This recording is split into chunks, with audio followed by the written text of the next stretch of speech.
Pricing the factors of production. Ang pricing sa factors of production nagpasabot kung giunsa pagbuo sa presyo sa input sama sa labor, land, capital ug entrepreneurial ability. Parehara sa goods ang presyo sa inputs naapektuhan sa supply ug demand. Mangita ang mga negosyo ug inputs kay kailangan nila kini aron makahimog produkto nga ibaligya. Kung dako ang tabang sa input sa production, mas willing ang negosyo nga mobayad og mas mahal. In simple words, kung dako ang kita nga madugang sa input, mas taas ang presyo nga andam bayaran sa negosyo. Principle of marginal productivity. Ang principle of marginal productivity nagpasabot kung pila ka input ang gamiton sa usa ka firm aron ma-maximize ang profit. Ang firm magpadayon og hire o mopalit og input basta ang marginal revenue product mas dako pa kaysa presyo sa input. Marginal physical product mao ning additional output kung magdugang kag usa ka input, like example usa ka worker. Next is marginal revenue product.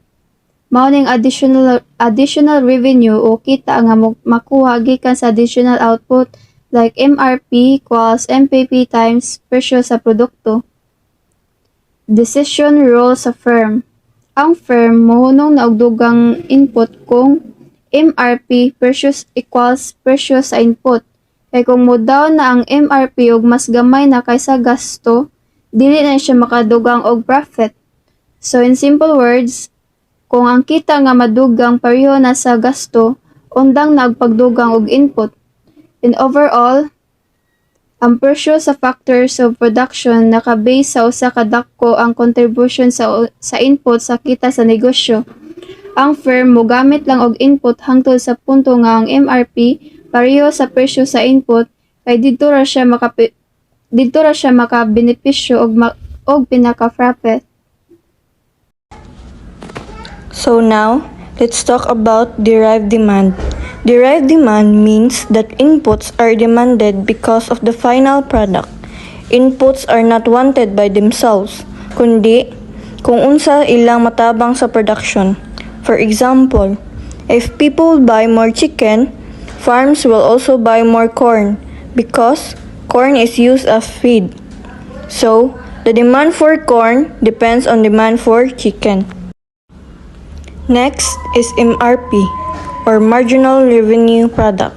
MRP is the extra revenue a firm earns from using one more input. As firms use more inputs, MRP usually goes down.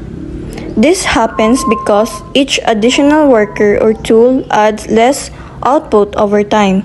That's why the MRP curve slopes downward and becomes the input of demand curve. MRP example. If a worker helps the firm earn 100 and the wage is 80, then it makes sense to hire that worker. The firm will keep hiring until MRP is equal to the wage. This is how firms decide how many inputs to use. MRP curve graph. This graph shows the MRP curve going downward. It means that as more inputs are used, the extra revenue from each input becomes smaller.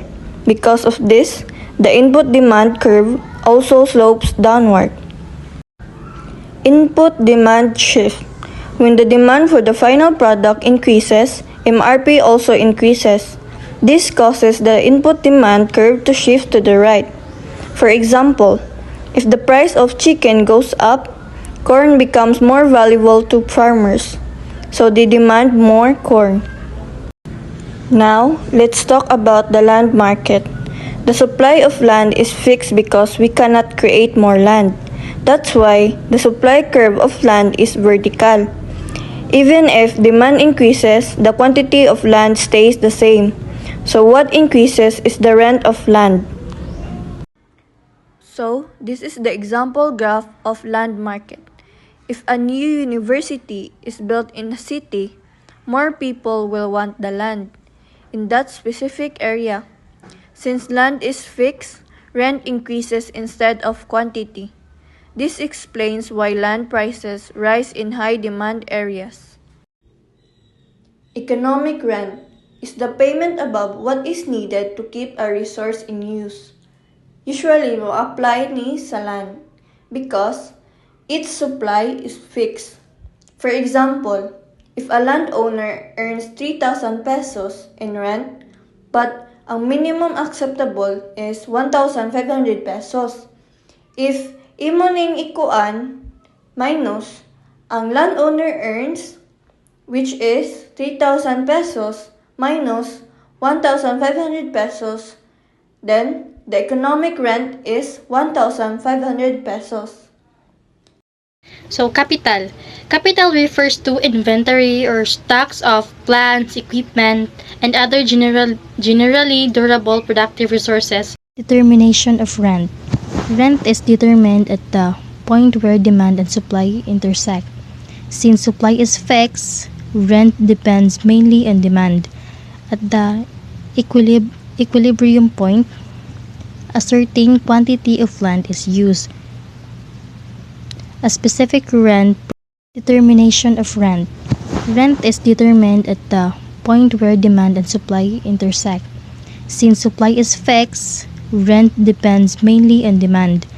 At the equilibrium point, a certain quantity of land is used. A specific rent. Shift in demand with a vertical supply curve. Rent of land. The supply of land is fixed, so its supply curve is perfectly inelastic vertical. Rent of land is determined by demand, which depend on land's productivity and use. When demand for land increases, the demand curve shifts rightward because supply cannot change. Payments to business owners are profits to high or to low. So profits are the payments business owners receive after paying all costs such as wages, rent, materials, and taxes. Profits are not always too high or too low. Nagdepende sila og pila ka factors like demand, competition, rest, and business expenses. Profits are fair when they reward owners for the risk they take and the effort they put into running the business. Profits may seem too high if prices are raised and fairly if there is a little competition. Profits may be too low when costs are high, sales are low, or competition is strong. For example, a small sari-sari store earns 15,000 in sales in 1 month after paying 12,000 for supplies, electricity, and rent. The owner has 3,000 left as profit. This profit is reasonable because it pays the owner for their time and effort. However, if many new stores open nearby, the owner may lower prices and the profit could become too low. Criticism of marginal productivity theory. So the marginal productivity theory says that wages are paired according to the value of a worker's marginal product or the extra output produced by one more worker. However, this theory has several weaknesses. So, number one weaknesses, marginal product is hard to measure in most workplaces. Workers produce goods together because of teamwork and shared machines. It is difficult to identify how much output comes from one worker alone.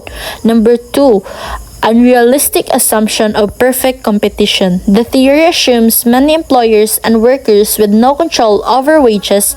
In reality, wages are influenced by big companies, minimum wage laws, and labor unions. Number 3, ignores bargaining and power relations.